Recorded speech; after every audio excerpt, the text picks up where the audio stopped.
There are several steps in an employment law case, from pieces like sending a demand letter to mediation to potentially going to court. But those aren't the only steps. There's also the possibility of arbitration.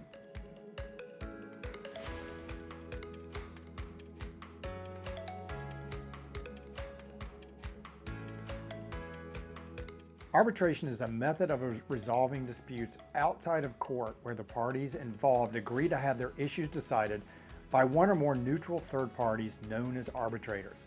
The process is generally less formal and quicker than traditional court proceedings. In the context of employment law, arbitration often comes into play when an employee has a dispute with their employer. This could involve issues like wrongful termination, discrimination, harassment, or wage disputes. Many employers include an arbitration clause in their employment contracts, which means that if a dispute arises, it must be resolved through arbitration rather than through a lawsuit in court. So how does arbitration work? Here's a basic overview.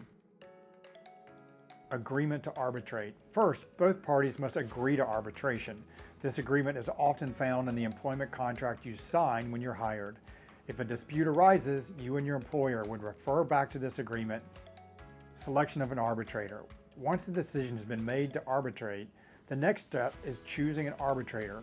Both parties typically have a say in the process, and the arbitrator is usually someone with expertise in employment law. The arbitration hearing. The arbitration process itself is similar to a court trial, but it's generally less formal. Both sides present their evidence and arguments, witnesses can be called, and the arbitrator can ask questions. Unlike a court case, there are no strict rules of evidence, so the process can be more flexible.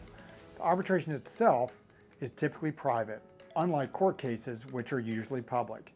This means that the details of your dispute stay confidential, which can be an advantage for both parties. The arbitrator's decision.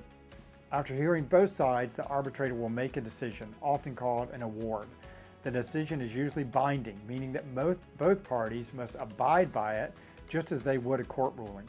However, it's important to note that the ability to appeal an arbitrator's decision is very limited. Arbitration has some clear advantages. It's usually faster and less expensive than going to court. The process also can be more flexible and be less stressful since it's less formal and private. However, there are also disadvantages. For one, the arbitrator's decision is binding and it's very difficult to appeal if you feel the decision was unfair. Additionally, some argue that arbitration can favor employers, especially if the employer has more experience or resources in the process. So what does this mean to you?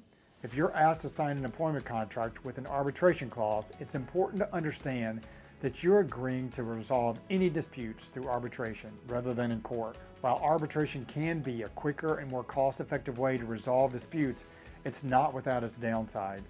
Always consider consulting with an attorney before agreeing to arbitration, especially if you have concerns about how it may impact your rights as an employee.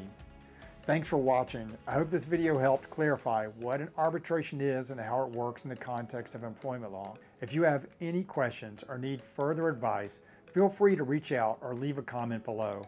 Don't forget to like and subscribe for more legal tips and insights.